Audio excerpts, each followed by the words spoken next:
back to 4K Tech. In this video, I'll show you how to remove the plastic coating from the hexagon keychain using a vinyl scrap piece. So when you have this keychain, you'll want to remove the plastic piece, but sometimes it's a little tough to remove. So I've come up with this hack of taking the vinyl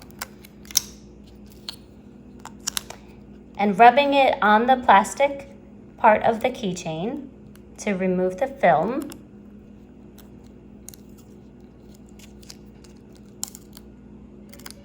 One side is done.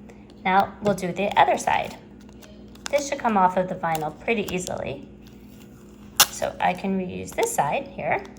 We'll do the same thing as the other side.